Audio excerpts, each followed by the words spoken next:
Welcome to Friday's edition of Big Blue Kickoff Live here on Giants.com. It's presented by Cadillac, the official luxury vehicle of the New York Football Giants.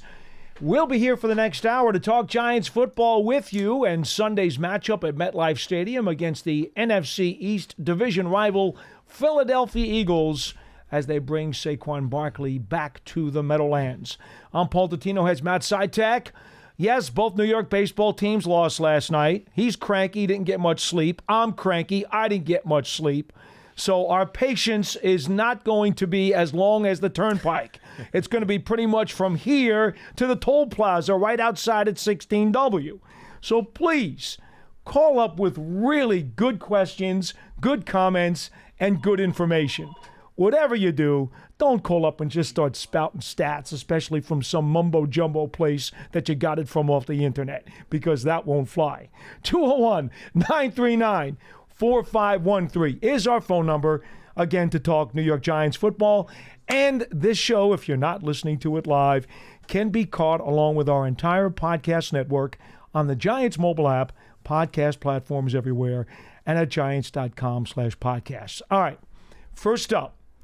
Injury information, roster information. I'll let you handle the roster. You probably posted it, correct? I did, yes. Why don't you go for it? Okay, so Coach Dable announced this morning that the Giants signed in an offensive tackle, Chris Hubbard, off of the San Francisco 49ers practice squad. Chris Hubbard has been around for a long time now. A decade. He's been around for a decade. He played 4 seasons with the Steelers, 5 seasons with the Browns, 1 with the Titans, has played exactly 100 games, 58 starts, almost all of which were at right tackle. So, yeah, I mean, Andrew Thomas got put on IR earlier this week. We knew that they were going to fill the roster spot with someone, and it seemed like, obviously, an offensive tackle was the most logical choice there. And they brought someone in, a veteran, another veteran, to join this already very veteran offensive line, who has plenty of experience. Coach said that probably this Sunday would be a little too early to expect much or anything from Hubbard. But I don't think he's going to get a jersey this week. Probably not. I mean, again, they signed him this morning to have a turnaround of 2 days and then have him active.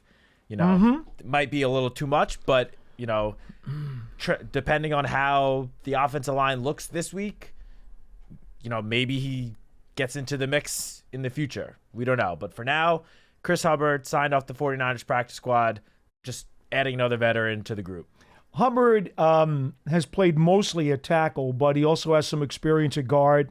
And when he was earlier in his career, he did a lot of practice stuff at center. He's undersized. That's the key to remember about him. He's a technician, very smart player. Heck, I wanted the Giants to go after him after his days in Pittsburgh. He became a free agent. I was lobbying for the Giants to sign him then because I thought he would be a good budget value. He has, again, versatility. He can do multiple positions. But you're talking about a guy who's a tad under 300 pounds. I think when he checks in here, we'll find out exactly what they weigh him at. But for most of his career, he's played at under 300. He's 6'3", only has like 31-inch arms, which is why he's not really suited, to be frank with you, to be a tackle. But out of necessity over his career, he's been in positions where they needed him to do it. And he was capable at least to do an adequate job, and that's why he was thrown out there quite a bit in his career. He's played most of his snaps as a tackle because of that. Yeah, almost all of his snaps have been at right tackle. He has a few starts at, I believe it was right guard. Yeah, right guard. And 3 as an extra lineman. Mm-hmm. But yeah, most of his snaps have come at right tackle. He started 9 games for the Titans last year. So it's not like this guy has been, like a journeyman that hasn't really played much lately. The guy started more than half the season last year. Gave up 4 sacks, 18 pressures in those 9 games. Again, decent. He's here for his experience. Yes, for 100%. And Coach Dable mentioned that Tim Kelly, the Giants tight ends coach, came from the Titans, had experience with Chris Hubbard last year, and I think that familiarity was a reason why they targeted Hubbard with this extra roster spot. I'm sure Coach Bowen knows him too. Yes, definitely.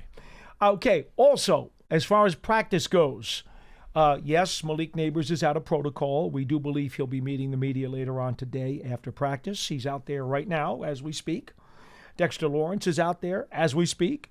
Brian Burns is out there as we speak. Devin Singletary is out there as we speak. But Dane Belton came down with an illness, not feeling so good, so he's not practicing today. We don't know how long that will last. It could be one of those 24-hour deals. You never know. So that remains to be seen as we progress towards kickoff on Sunday. Also, Jamie Gillen has definitely been ruled out. As you guys know, Hawk was brought in last week to punt and to hold. He's going to have the duties again for at least another week. Yeah, so Gillen was the only player that Coach Dable fully ruled out for Sunday's game. He wouldn't go so far as to guarantee that Dexter Lawrence or Brian Burns would play. Obviously, them being able to get back on the practice field today after missing Wednesday and Thursday, it's, as Coach said, it's better than the alternative. It's better than them not being able to practice all week. Did you hear those guys talk this week? Yes, both of them on Wednesday straight up said directly, we are playing. Obviously, it doesn't always come down to what the player wants. Sometimes the coaching staff, the training staff have to hold guys back if they're too banged up. But the two of them being out there today, obviously, it is a good sign. We'll have to see. I wouldn't be surprised if one or both of them get a questionable tag on the final injury report today. Sure. But we'll have to see. But in good news, or better news, Coach said that Devin Singletary should be good to go for Sunday. So he has missed the last 2 games. Obviously, Tyrone Tracy has stepped up and played pretty well in his absence. It looks like we're finally going to get to see the two of them together with some sort of workload split. Coach said that Tyrone Tracy has earned himself more playing time with the way he's played the last 2 weeks. Yes. Devin Singletary is not just going to fade away, though. He is a very solid veteran running back. He's the best pass protector in the running back room. 100%. There's a reason why Coach Dable and Joe Shane decided to target him this offseason and bring him in. He's not just going to go away. He's still going to get playing time. And Dable said that Eric Gray should see the field as well. We'll see how many opportunities each of those guys get. But I'm excited to see this rushing attack sort of at full strength. I mean, I don't know if Devin Singletary is necessarily exactly at 100% yet, but if he's good to go, that's good enough for me. I'm excited to see sort of this new, I don't want to say a new look backfield because they did play the first few games together, but this backfield with Tracy playing a little bit more and now Devin Singletary back in the fold. Tracy becomes even more important against this opponent because the Eagles are soft against the run around the edges. That's a big deal. Singletary is a much more between the tackles runner. Tracy's quickness, his fleet of foot, his juke ability, he's better on the edges and getting to the sideline. That's where the Eagles have been the weakest in terms of their rushing defense off of both edges. So I think Tracy is absolutely going to get some work on Sunday. Yeah. And probably even more touches than Singletary will. Yeah, you're right that he is good on the outside rushes, but he's also had success on the inside rushes. He has. But if you're going to run inside, they'll probably let Singletary have those. True, but I do have a next-gen stat here that the Giants have averaged 5.2 yards per carry on 38 inside rushes with Tracy on the field and 3.5 yards per carry on 55 inside rushes with Tracy off the field. So Tracy has had success running inside, but to your point, the Eagles, they are pretty strong on the interior. Jalen Carter may not be having quite as good of a season as the Eagles would have hoped, but he's still a very solid defensive tackle. Teams are not really testing them that too often on inside rushes. 34.5% of design runs against the Eagles defense have been inside, and that's the 3rd lowest rate in the NFL. So teams have been attacking them more on the edges, on the outside, than they have on the inside. So, and you know why? Sweat, Huff, and Brandon Graham, when he comes into the rotation, those are edge players. They got their tongues out salivating to get to the quarterback. And as we talk about time and time again, some of these pass rushers, some of these edge rusher guys are so concerned with getting to the quarterback, they kind of half-ass it against the run. And that's what happens. Simeon Rice was the poster child for that. You don't remember Simeon Rice, do you? I do. Okay, Simeon Rice for the Bucks. Outstanding pass rusher. I think he had just about 100 sacks in his career. Totally one-dimensional player. Mark Gastineau of the Jets, another guy like that. Strictly would sell out. Every play, he's thinking, I'm going to rush the quarterback, and would sell out and not defend the run. That's why teams run at the edges of the Philadelphia Eagles. Yeah, and they've had success running, as you said, they've had success running on the edges. The Eagles' total yardage allowed on the ground ranked 16th, but that's just because they haven't had teams attempting too many runs. They have ranked 13th in terms of rushing attempts on them. When it comes to yards per carry allowed, which honestly is the most important stat there is in terms of these metrics, they rank 25th, 4.8 yards per carry. That is not good. So teams have had success running on the outside against the Eagles, and I expect the Giants to do it, plenty of that come Sunday. All right, so 201-939-4513. Again, we'll have locker room access a bit later on, but we did get to talk to some of the assistants earlier this morning. I think the one assistant coach that did say something of reinforcement compared to what Brian Daboll said the other day would be Carmen Brasillo, the offensive line coach, who reiterated his belief, and it echoes what Coach Daboll said. When you have to make a change on your offensive line, you absolutely prefer to swap out one guy for one guy and not make multiple changes. It's the reason that Daboll said he leaned towards, going with Ezeudu. Not that he was in any way grading Ezeudu's play or Neal's play, because he says he's been happy with both guys at practice. But he did say you always lean towards making the fewest changes you can. So they're only subbing out the left tackle. They're not flipping Illuminor to the other side. He's given him some reps there as a precaution. He said it again today. Most of the left tackle reps have gone to Ezeudu. Illuminor has had some.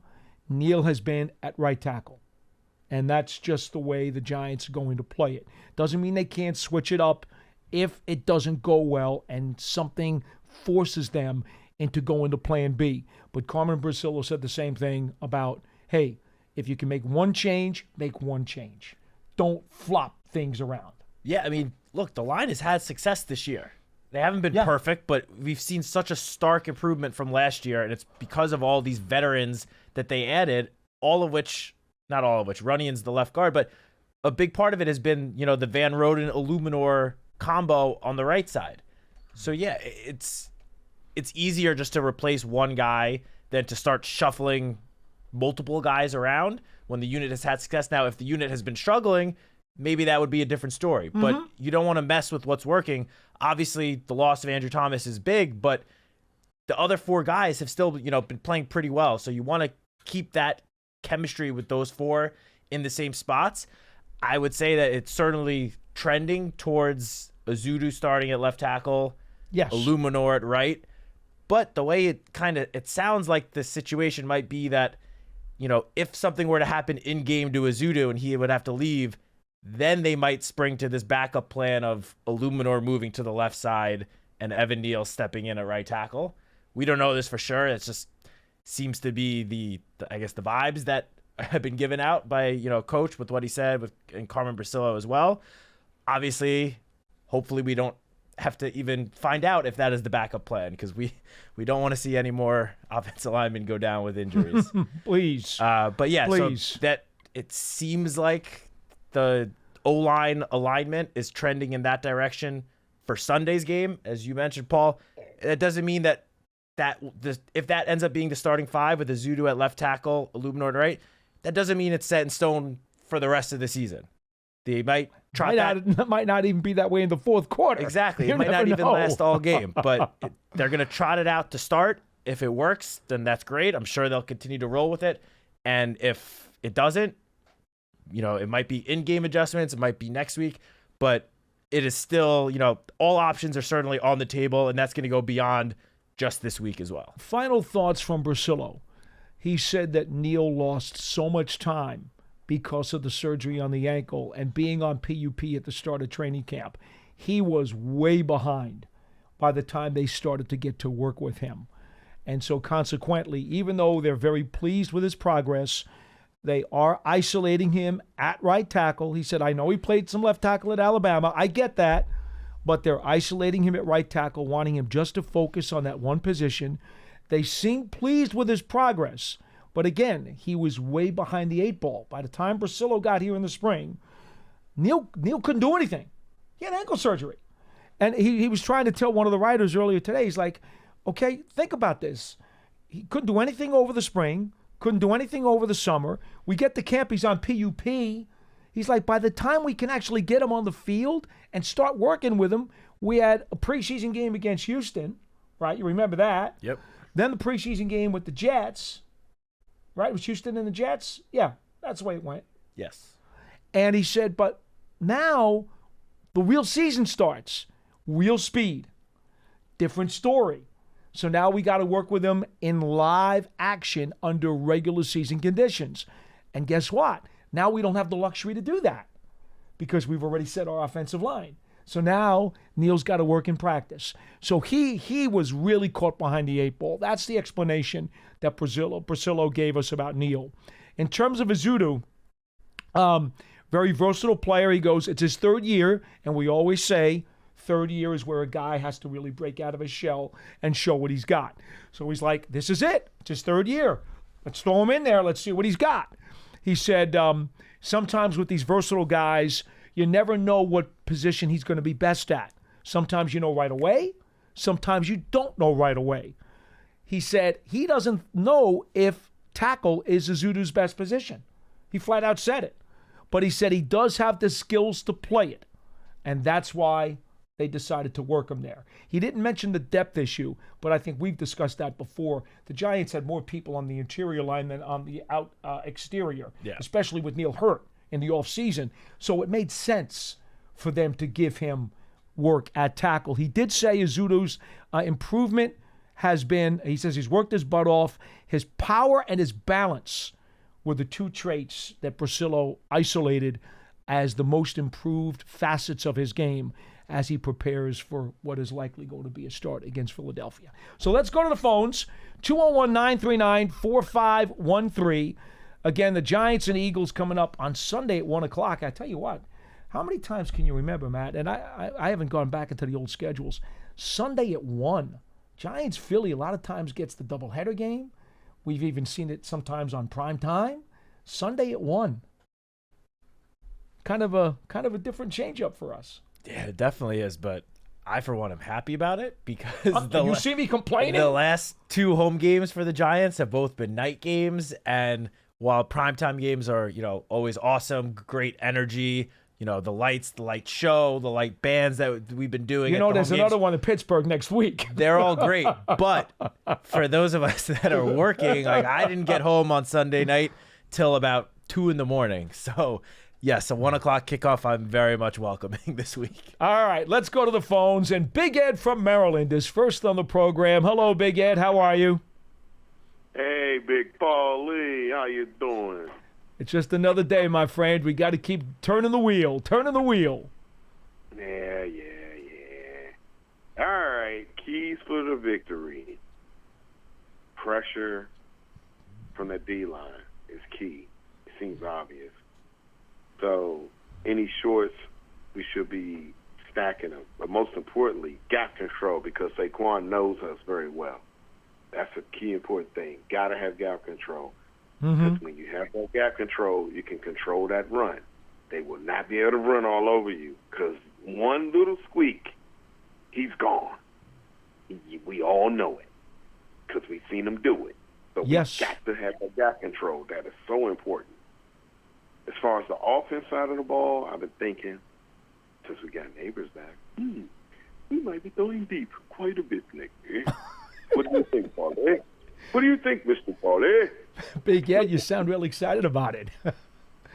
Look, Quinyon Mitchell, the fellow first-round draft pick out of Toledo, has been starting for the Eagles at right corner, which means he draws the X receiver. So Mitchell is going to draw Neighbors most of the time. Giants going to move Neighbors around, of course, as we know. Definitely. But he'll draw him most of the time. Now, Mitchell's had 6 passes defensed, which is top 10 in the NFL. It leads the Eagles. Hasn't given up a touchdown pass this year, but here's the interesting number. He's given up 15 yards a catch. That's a lot of yardage. So, yes, do I think that Neighbors can do some business on him? I do. Oh, yeah, for sure. I mean, let's look at the first 4 games of the season with how many targets Malik Neighbors was getting. The fact that he's now healthy and hopefully, this groin injury, coach said that, as long as he doesn't have a setback today, that he should be good to go for Sunday. I fully expect them to feed the ball to Malik. It may not be the 16 or so targets that we saw a couple of times at the beginning of the season, but he's going to get the ball, and he's going to get the ball a lot. Like, it wouldn't shock me to see 10 or more targets for Malik Neighbors. He's the Giants' best weapon. Quinyon Mitchell, he has gotten his career off to a strong start. He's a very solid player. We were high on him going into the draft, but on that matchup, if it's Malik Neighbors versus Quinyon Mitchell 1-on-1, I will take my chances on Malik any day of the week. I'll tell you what, Big Ed, Slay's a bit dinged up too. He's got a knee. He didn't practice yesterday, Darius Slay, who I believe has lost half a step. Now, that gives the reason for hiring. Yeah, now if he, to be frank with you, that's what I've been thinking about too. I wanted to make sure I said that. Well, it could be Slayton too. Don't cheat Slayton now. Slayton has had some good games against Philadelphia. If he's hurt a little bit, we got 2-3 others that can step in his place. We just have to know where he stands when it's time for kickoff. Right. Will he be able to go the full distance or not? Well, he's out there today, so we will see. Keely Ringo would be the backup to Slay in all likelihood if Slay can't. Okay. And just to note that the first 2 days of practice on the injury report, Darius Slayton has been limited with a groin injury. So just something to keep an eye on. I have no indication that it could keep him out or Sunday. We have no idea one way or the other, but just obviously guy limited on the practice report, just something to keep an eye on. Right. So look, on a groin injury, let him take his time back a little bit, because we're going to need him in these next few runs, in the next month or so coming, and then for the later time. So right now, if it can just be limited, fine. I mean, if he's fine, go. But if not, make sure you don't go, because we need these other guys now to step up a little bit. We need to get Hyatt more in the game. He need to get his catches up. Wandale needs to get something more up. He's been active, but we need to get him up a little bit more. But definitely not sleep on this running game. And then don't start somebody. And then I had this other thing too, Paul, and before we go, because I don't want to take up everybody's time. It's Friday. Who was the last quarterback that we had that beat the Eagles? Who was that guy? Tyrod Taylor. Last year, yeah. Okay, who was that before him? Well, the Giants have won 3 of the last 4 meetings against Philadelphia here at MetLife Stadium. Great. So who was the last quarterback before Tyrod? I believe Daniel's beating them. Okay, so Daniel knows what he needs to now focus on. Beating the Eagles particularly is simply clock management and throw the crap out the deep ball.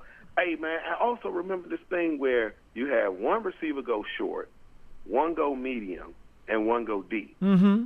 If Neighbors goes deep. That's a standard pass route tree, Big Ed. There's nothing unique about that. Right. But see, here's the thing. It's almost like that's just the key word for the game. Decoy.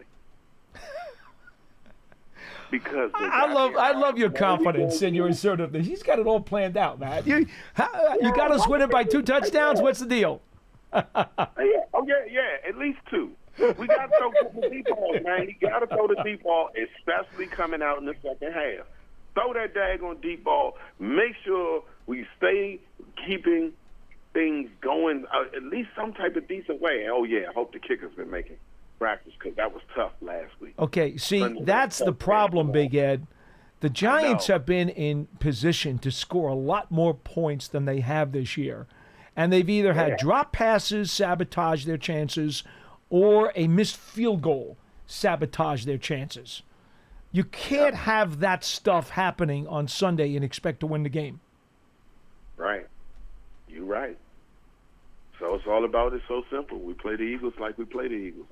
That's it. Knock them upside the head, let them know it's real.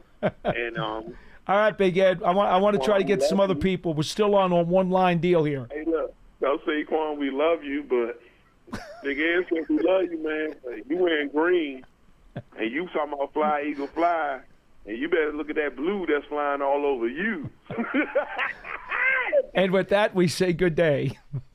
Thanks, Big Ed. You almost sounded like the Joker.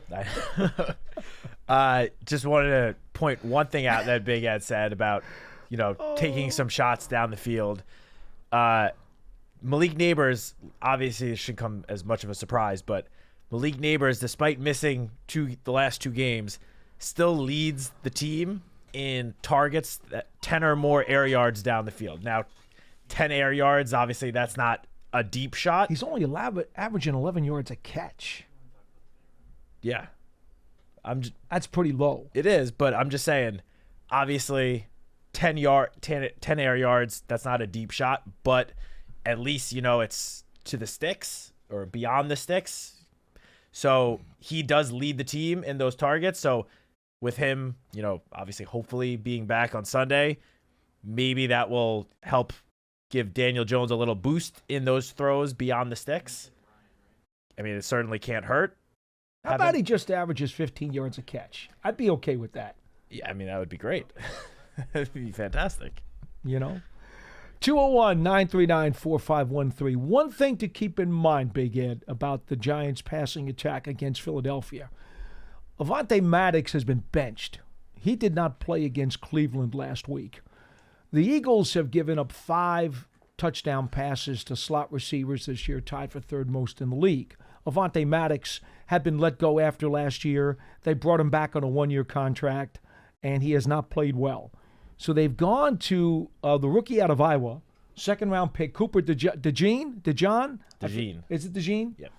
He was primarily thought of out of the combine as a safety who could play corner, had corner skills.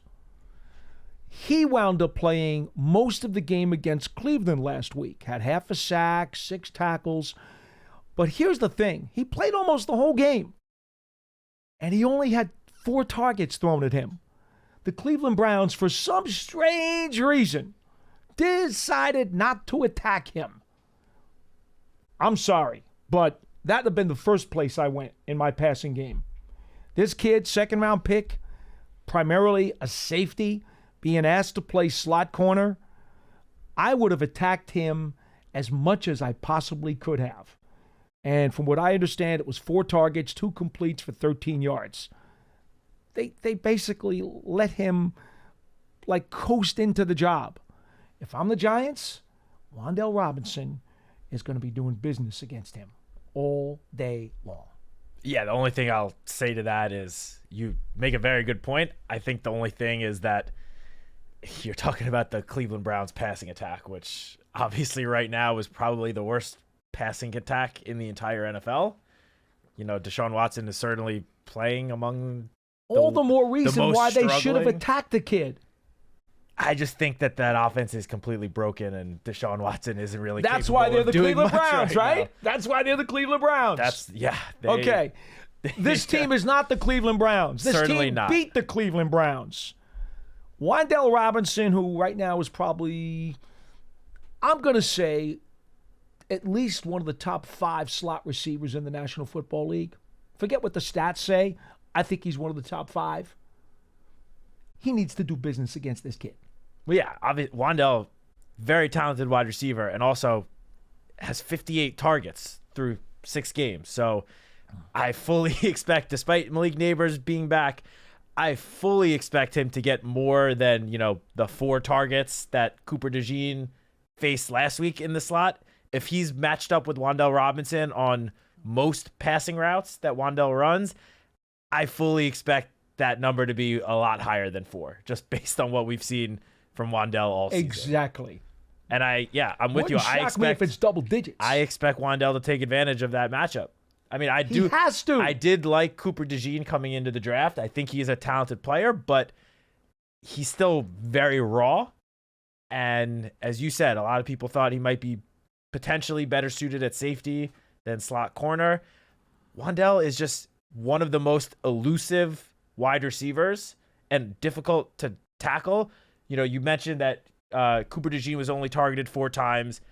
He gave up 2 receptions. I think it was for 14 yards, but 11 of those 14 yards were after the catch. And we know Wandell is pretty good with the ball in his hands with the yards after the catch. So I'm with you. I think this could be a big game for Wandell. All right, we go back to the phones. And Ryan from Illinois, you're next on Big Blue Kickoff Live. Hello.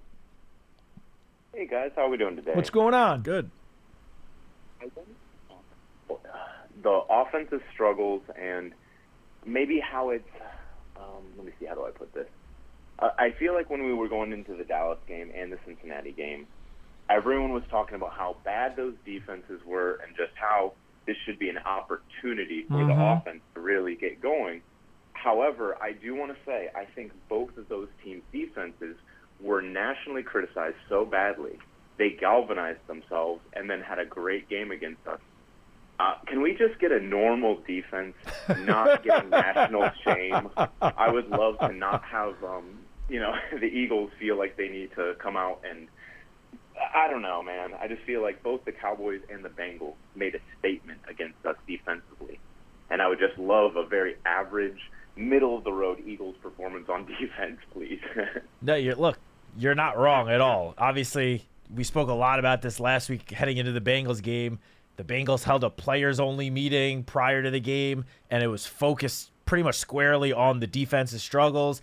The Cowboys, going into the Week 4 game, had given up, in the 2 previous weeks, 44 points to the Saints and 28 points to the Ravens. And you're right, there was a lot of talk, Micah Parsons, DeMarcus Lawrence, where is the production from this defense? So you're right. Going into those 2 games, the national media was pretty much lighting a fire underneath both of those teams' defenses. That isn't really the case this week. The Eagles are coming off a game where it was more of the offense, honestly, struggling, because the offense only scored 20 points last week against the Browns.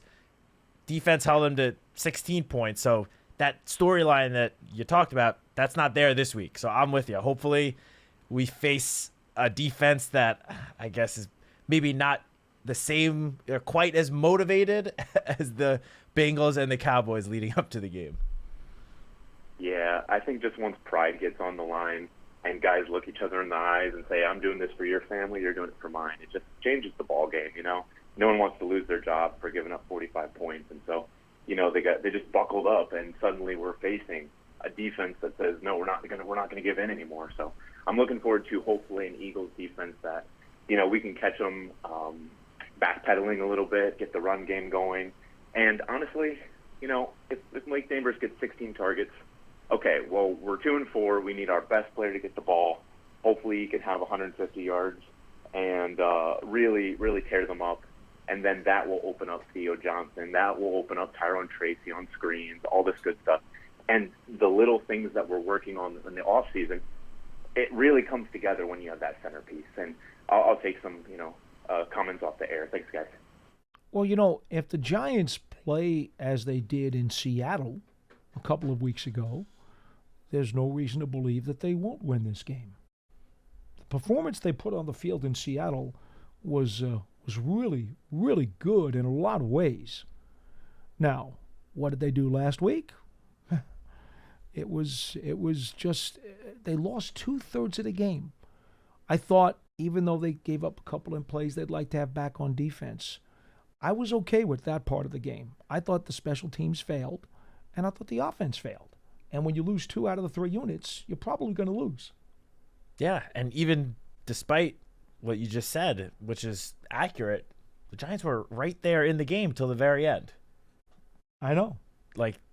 As we talked about earlier in the week, a fumbled ball out of bounds with about 2 minutes to go might have changed the whole deal. Yeah, and I'm not saying that the Giants should have won the game, but it was a winnable game. It was there for the taking. It kind of fell through the fingertips, which unfortunately happens sometimes, but obviously you hope that the sort of motivation narrative that we just talked about with the Cowboys and Bengals going into those games, hopefully that's directed towards the Giants going into this week, especially on offense, because it's similar to that, actually, the narrative, just because talked about the Bengals and the Cowboys.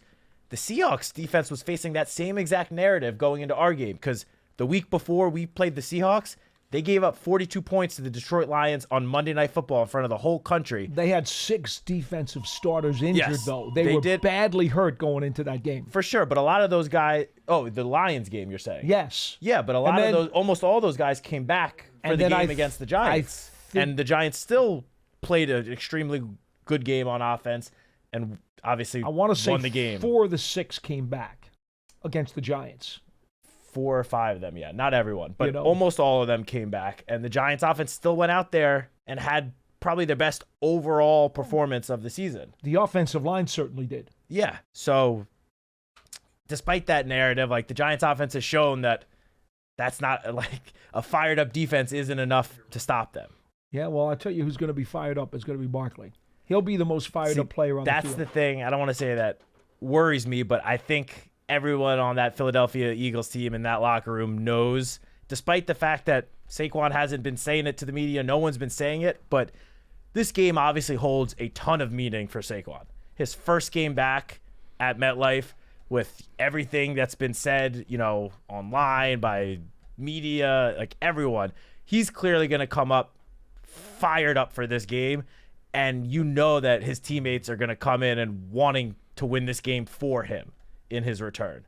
That is the little motivation narrative that concerns me a little bit. But on the flip side, if the Giants perform the way that we've seen them do at times on the 3 sides of the ball, I don't care how motivated or fired up Saquon and the Eagles come into the stadium, the Giants can handle the business then. The Giants can take care of business and come out with the win if they just focus on themselves and do what they need to do to win the game. I will mention one small item about Saquon Barkley. I have great respect for him as a player and as a talent. There's no question about that. One thing that we saw when he was here, and I know that the Eagles line, and it has been statistically proven, has given him better blocking than the Giants ever did. I believe I saw the next gen stat said he's got 2 yards per carry before he's touched, which is the best of his career. No surprise. Philadelphia's line has been habitually better than the Giants' offensive line. Okay. But here's what we always noticed about Saquon Barkley, and even guys like myself who were very big supporters of his talent. We noticed, and it's true, when Barkley would get so souped up, sometimes he would hesitate. Some of it was because he didn't trust the line and could not be assertive because he wasn't confident that the hole was going to be there, that the play was going to be blocked the way it was supposed to. I still believe that had a tremendous impact on his time while he was here and why he did not do better and run more downhill, because he didn't trust the line. They gave him no reason to, Matt. To be fair, they just didn't. Yeah, no, look, Okay? you're not wrong. So, but here's what I will say.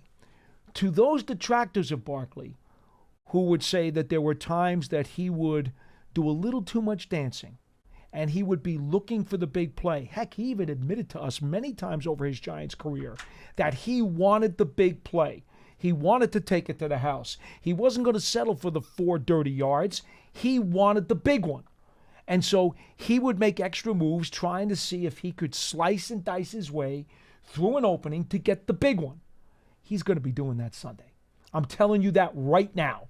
He is so souped up to play the Giants. He's going to want to take a 40, 50, 60-yarder to the house and quiet this stadium. He's not going to be happy settling for 25 carries and getting 3 and 4 and 5 yards. That's not what he wants to do. Saquon Barkley is going to want to make splash runs in this building, which means that the Giants defenders not only must have great gap control, they must be disciplined enough to force him into juking himself into leaving yards on the field, which we saw him do while he was here. Yeah, you honestly took the thought right out of my head. I was going to say, Saquon, obviously, when he was a New York Giant, did so much good. You know, so much production on the field. But the one thing that tended to be the knock on him year in and year out was that he was always looking for that home run play.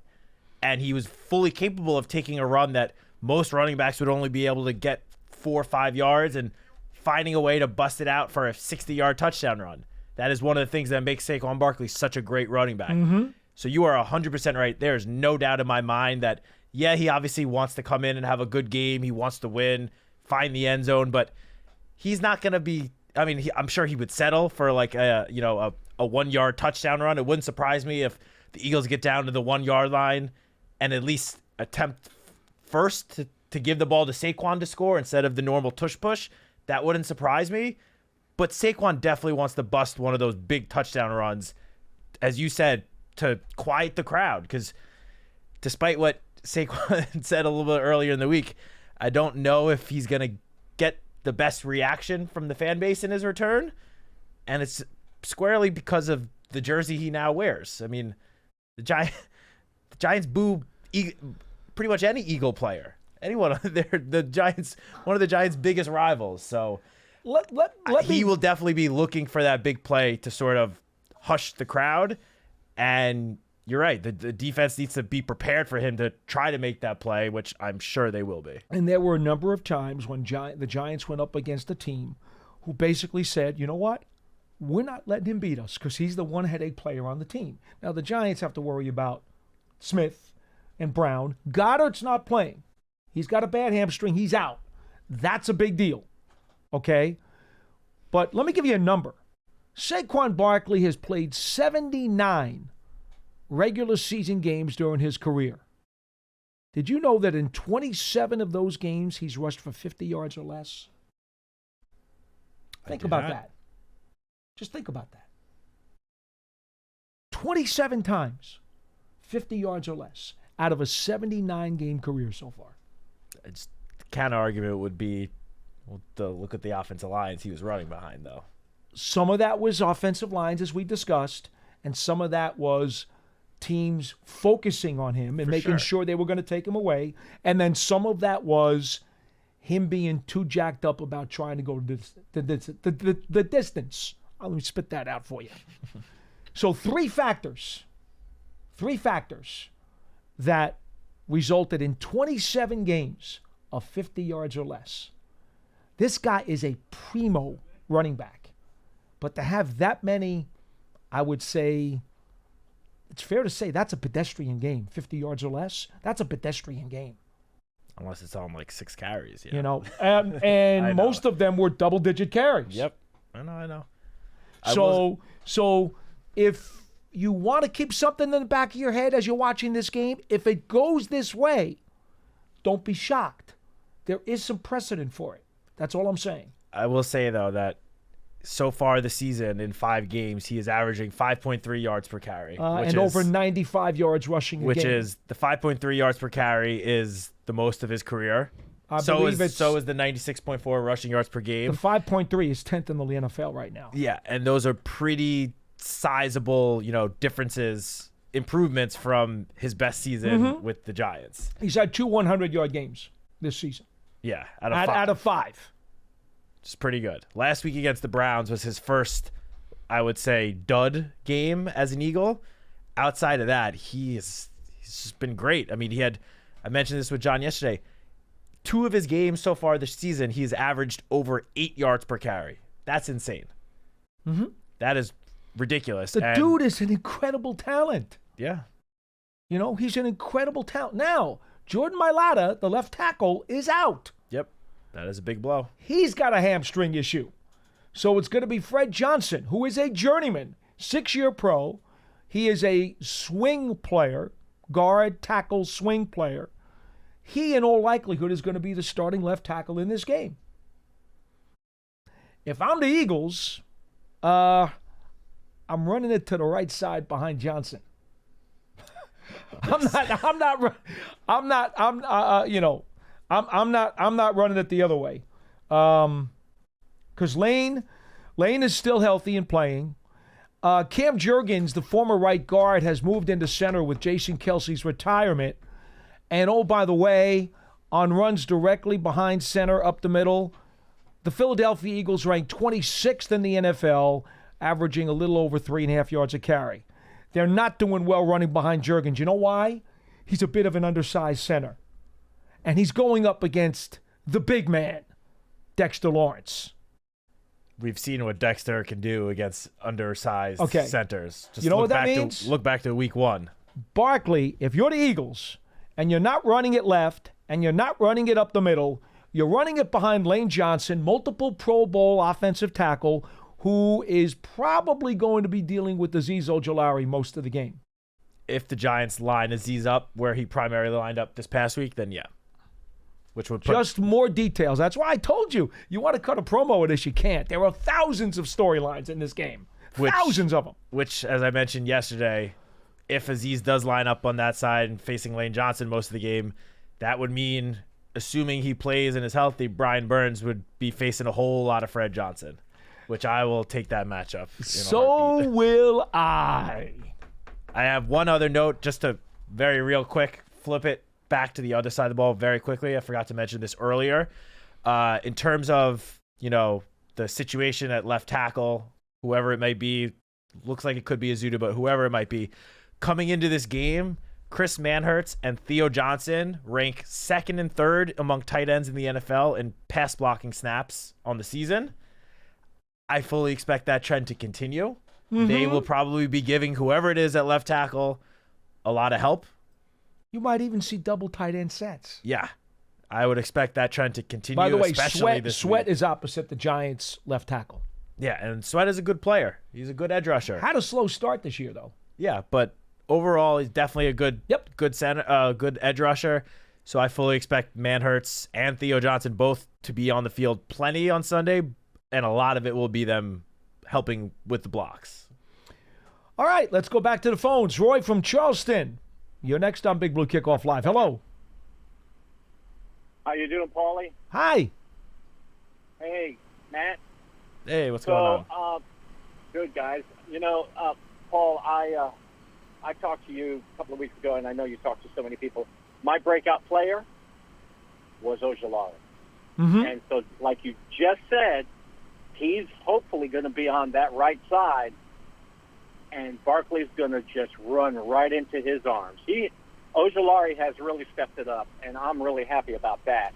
And, with McFadden and Okereke, I think you got a triple threat there to really be able, hopefully, to hold off Barkley running on the right side like you were talking about. As long as Ojulari plays stout, they'll be fine because he's got the pass rush skills. In years past, he had some trouble recognizing the run, and he had some trouble with holding his ground because of a lack of power. He has gotten bigger and stronger over the years, and he's gotten much better in his play recognition. I thought he played the best game of his Giants career last week. I thought so, too. I thought he did well. In the last 2 games, I thought he really did well. Last week, he really did well. So we've got to pay attention to playing above the X's and O's, execution. Got to execute. And I'm still a big Daniel fan, and Daniel's just got to stop these bonehead plays. I mean, he's killing me. Well, and like you said last week, like you said, I think you said maybe Monday, Eli would have just upped it and went for the sack. Yeah, he would have eaten the ball, no doubt. And Daniel is built enough; he can do that. I mean, my gosh, he runs for his life, and he puts his shoulder into the defensive guy who's trying to tackle him. Mm-hmm. So he can. He's not he doesn't need to be afraid of taking a sack. Like you said, Matt, you said it. Live another day. Live another day. I mean, if it's a second down and he takes a sack, hey, you got 2 more downs to make it up. So I'm hoping that Daniel will really be able to just kind of not be afraid of. And I think Daniel is really. I know this is a show me year for him. He's trying to recover from the injury. He's trying to do his very best to put the team on his shoulder. I just want him to know he doesn't have to put the team on his shoulder. That's why it's a team. And so I'm really hoping that Darius Slayton will be able to, between Slayton, Robinson, Malik, I mean, you know, and you know, Theo and Bellinger, you know, I mean, we've got some serious good weapons that he can just utilize. Let me add this to you, Roy. The Eagles only have 11 sacks. Their pass rush has not been what it's been the last half a dozen years. It has been muted. Now, the good news is, and I like Matt's idea, you know, if you're going to give a little help with the tight end, it's probably going to be on the left tackle side. I mean, let's not kid ourselves. That's pretty elementary, right?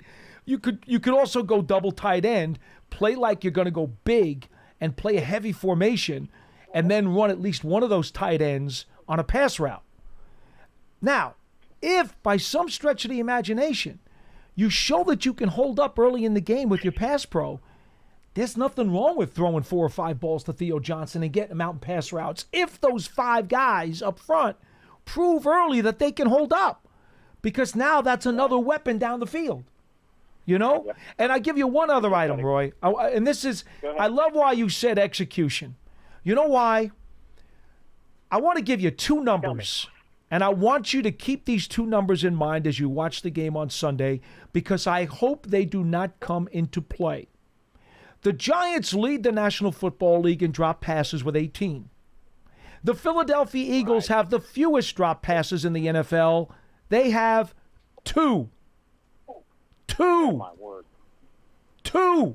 And you know who dropped the 2? Barkley dropped 1, and Goddard dropped 1. Which by definition tells you that their wide receivers, as a whole, have 0 dropped passes.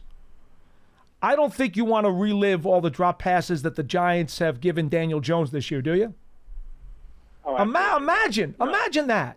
If Daniel Jones had a bunch of teammates that only had 2 drop passes right now, this team would be 4-2 or 5-1.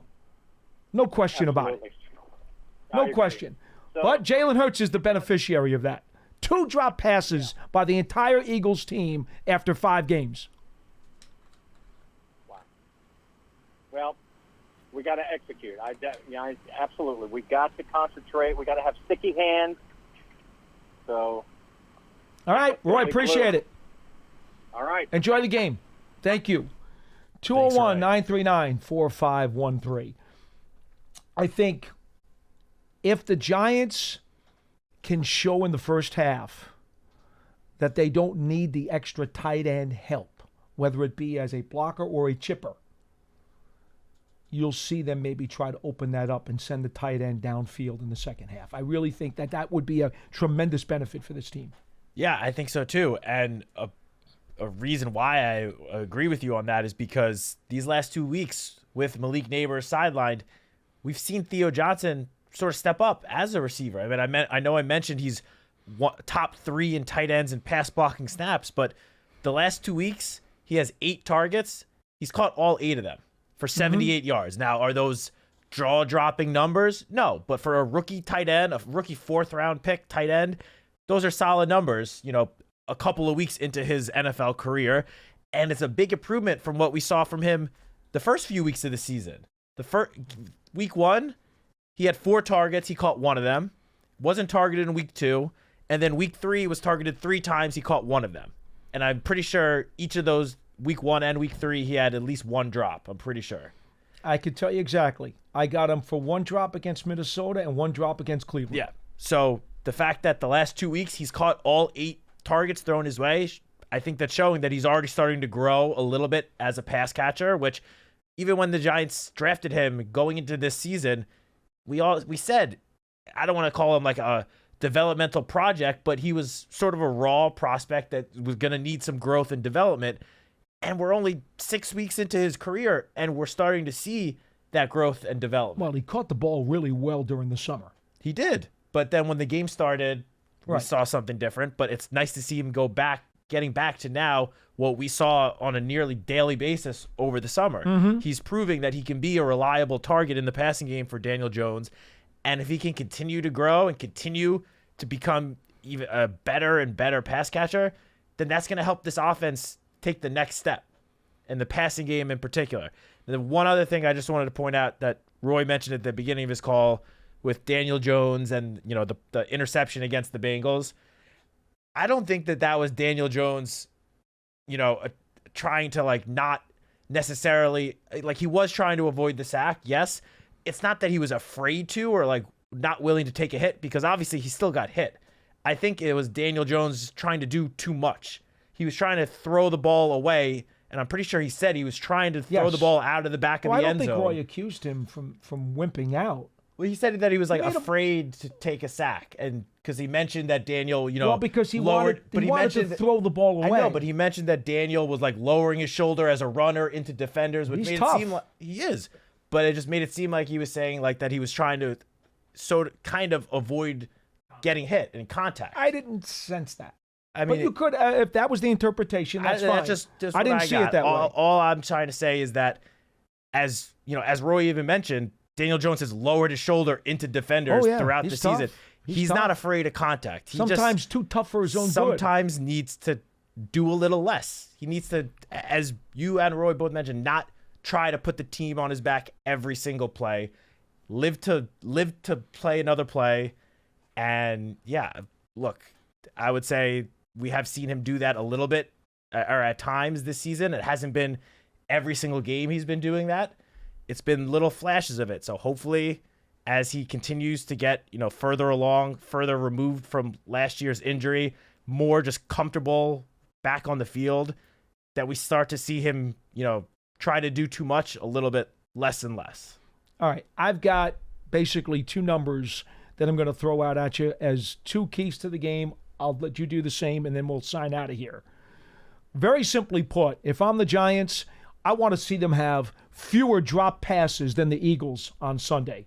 To me, that is a huge key, because everything that Jalen Hurts has had in the passing game, Daniel Jones has not had, because his teammates have let him down. The second thing that I think is huge is that the Giants need to have a higher red zone efficiency than the Eagles. Both teams right now are at 44%, tied for 25th in the NFL, which is in the bottom third quadrant. Can you believe that, right? Eagles and Giants, both at 44% red zone efficiency. Somehow people aren't crying for Jalen Hurts to be thrown into the river. Somehow he's avoiding a lot of this stuff, but this quarterback here, everybody wants to get after him. Well, we're talking about the same red zone efficiency for both teams right now, 44%, and it's not good. So win the battle of red zone efficiency and have fewer drop passes. And I'll throw in one other kind of off-the-charts kind of number. Have fewer penalties and penalty yardage than the Eagles. I bet you if they do those three things, they win the game. Yeah, for me, the biggest key, and you touched on it, is how both teams perform in the red zone. You mentioned that they both have a 44.4% red zone efficiency. Both teams have scored touchdowns on 8 of 18 trips inside the red zone. For both teams, that's just not good enough. You want that number to be better. Their field goal kicker is really good. And the Giants have been very inconsistent on field goals. Yes, Jake Elliott is a good kicker. So obviously on offense, I think whichever team can be more efficient and get the ball into the end zone rather than have to settle for field goals, that will go a long way. And on the flip side, which defense can hold the opponent outside the red zone? We talked about the red zone offenses. Well, these have been two of the best red zone defenses in the NFL. The Giants currently rank 5th in red zone defense. The Eagles are right ahead of them at number 4, the 4th best red zone defense. So which offense can get into the end zone and which defense can hold the opponent from putting a 6 and hold them to a 3 instead? I think that is going to be the biggest deciding factor of who comes out with the victory in this big divisional matchup. All right, that'll do it for today's edition of Big Blue Kickoff Live, presented by Cadillac, the official luxury vehicle of the New York Football Giants.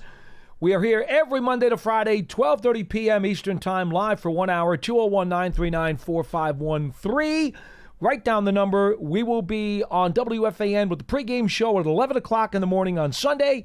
Kickoff is at 1, 2-hour postgame on FAN following, and of course MSG with the Giants postgame live 1-hour show immediately following the game on MSG Networks. For Matt Sitek, I'm Paul Dottino. We'll see you next time.